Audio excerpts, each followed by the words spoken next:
بسم اللہ الرحمن الرحیم۔ صفیہ نے کہا، میں اپنے بھائی کی لاش دیکھ کر دائی صبر ہمت سے کام لوں گی۔ ایک اور آواز گونجی، چچا حمزہ نے کعبہ کا حق ادا کیا، نیک عمل کرنے میں سب کو لے گئے۔ یہ وہ جملہ ہے جسے نبی کریم آقا دو جہاں حضرت محمد صلی اللہ علیہ وسلم سب دہرایا کرتے تھے۔ حضرت حمزہ کی شخصیت کی گہری تاثیر مقبولیت اس قدر تھی، صحابی اپنے بچوں کے نام سے معصوم کرتے تھے۔ ناظرین گرامی، سوال تو یہ ہے کہ بلند مرتبہ اور نامور اسلامی شخصیت کی آخر 2 دفعہ قبر کیوں کھولی گئی؟ تو سب جانتے ہیں، پیارے آقا محمد مصطفیٰ صلی اللہ علیہ وسلم اپنے چچا سے بہت محبت کیا کرتے تھے۔ ایک دفعہ ایک صحابی بارگاہ رسالت میں حاضر ہو کر عرض کرنے لگے، میرے ہاں لڑکے کی ولادت ہوئی ہے، اس کا کیا نام رکھوں؟ تو رحمت عالم صلی اللہ علیہ وسلم نے ارشاد فرمایا، لوگوں، میں اپنے چچا حمزہ سے بہت محبت کرتا ہوں، لہذا انہیں کے نام پر بچے کا نام رکھو۔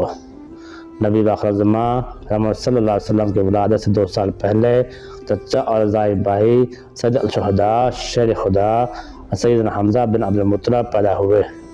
آپ کی کنیت ابو مارا تھی۔ اب نہایت حسین جمیل، دبلے پتلے، چوڑی چھاتی اور دراز قد تھے۔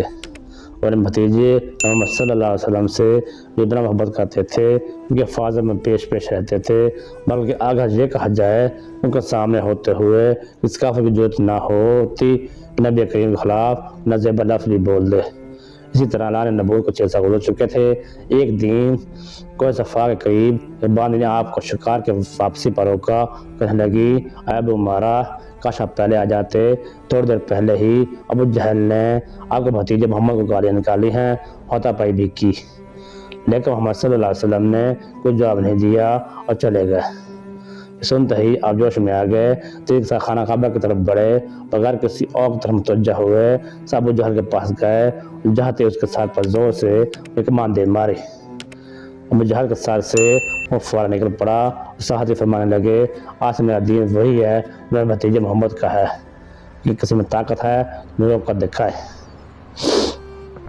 آپ مدینہ تشریف لائے، اسلام لشکر کے پہلے علمدار بنے۔ 2 ہجری میں ہونے والی پہلی جنگ میں آپ نے بے شمار کافروں کو واصل جہنم کیا۔ مکہ کے مشہور جنگجو اور پہلوان عتبہ کو حمزہ نے ہی ایک ہی بار میں ختم کیا تھا، جس کے بعد عرب میں حمزہ کی دھاک بیٹھ گئی۔ 3 ہجری غزوہ احد شروع ہوتا ہے، جس میں کفار غزوہ بدر کا بدلہ لینے کے لیے مسلمانوں پر حملہ کرتے ہیں۔ اور سب سے بڑا مقصد حمزہ کو شہید کرنا ہے، کیونکہ یہ نقصان غزوہ بدر میں کفار مکہ کو انہوں نے دیا، کوئی نہ دے سکا۔ جبر بن معتم نے غلام وحشی کو جو نظر چلانے میں باہر تھا دعوت دیا کہ اگر تم میرے چچا کو قتل کرنے والے حمزہ کو شہید کر دے گا تو سزا کر دیا جائے گا۔ ابو سفیان نے بھی وحشی کو قصیدہ نام لڑ دیا، کیونکہ ہند کے باپ عتبہ کو حمزہ نے جنگ بدر میں قتل کیا تھا۔ چنانچہ وحشی نے حمزہ کو دھوکے سے کسی اور لڑائی کے دوران پیٹ میں نیزہ مار کر درجے شہید کر دیا۔ یہ سارا واقعہ اس طرح بخاری اور مسلم میں روایت ہے۔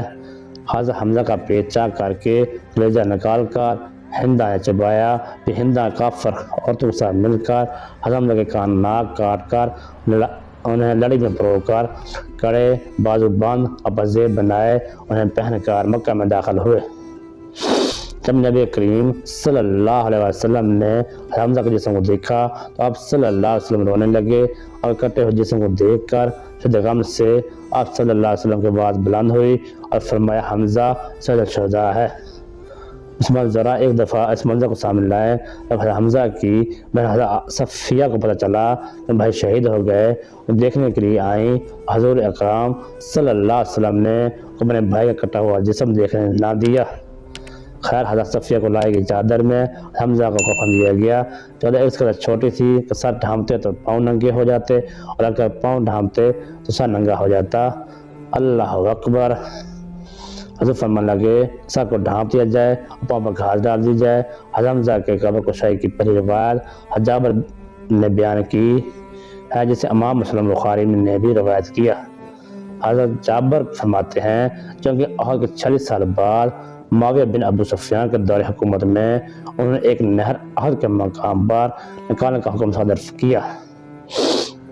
جب اس نہر کا کام شروع ہوا تو منادی نے مدینہ میں یوں صدا لگائی کہ جن لوگوں کے شہید رشتہ دار احد میں دفن ہیں قبر کشائی کر کے اپنے اپنے شہداء کے جسد خاکی کسی دوسری جگہ منتقل کر لیں تاکہ پانی سے محفوظ رہ سکے۔ حضرت جابر بن عبداللہ فرماتے ہیں کہ یہ سن کر مدینہ والے احد کی طرف نکل پڑے، جن میں خود بھی شامل تھا، کیونکہ میرے والد عبداللہ بھی احد کی جنگ میں شہید ہوئے تھے اور وہاں ہی دفن تھے۔ دوستو ویڈیو اچھی لگی ہو تو ویڈیو کو لائک اور سبسکرائب کر دیں۔ میرے والد عبداللہ اور عمرو بن جموع ایک ہی قبر میں دفن تھے۔ شہادت کے وقت عمرو بن جموع کی پیشانی زخمی تھی۔ میرے والد نے عمرو کی پیشانی پر ہاتھ رکھا ہوا تھا اور اسی حالت میں دونوں شہید ہوئے۔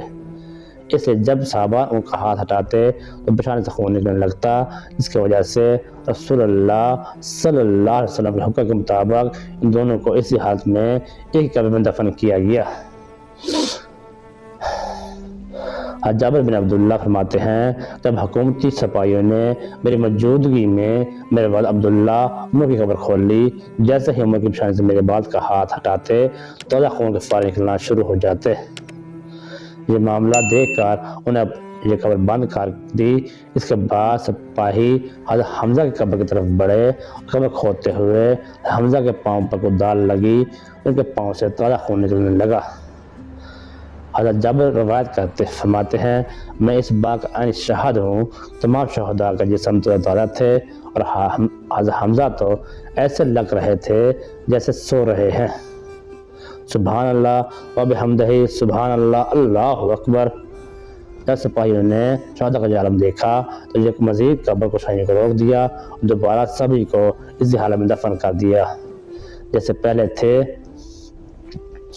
حضرت حمزہ کی دوسری دفعہ قبر کشائی ترک سلطانی عبدالحمید ثانی کے دور میں انہیں 1904 میں کروائی، جب انہیں خواب میں یہ اشارہ ہوا کہ حضرت حمزہ کے جسد مبارک پر پانی موجود ہے۔ انہیں قبر کھدوا کر اس کے ارد گرد 50 فٹ گہرائی تک سیسہ پرائی دیوار بنا دی۔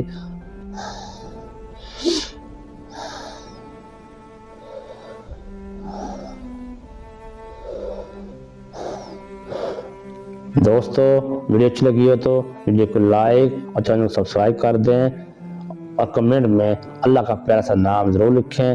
ملتے ہیں نیکسٹ ویڈیو میں۔ اوکے، اللہ حافظ، اپنا خیال رکھیے گا، فی امان اللہ۔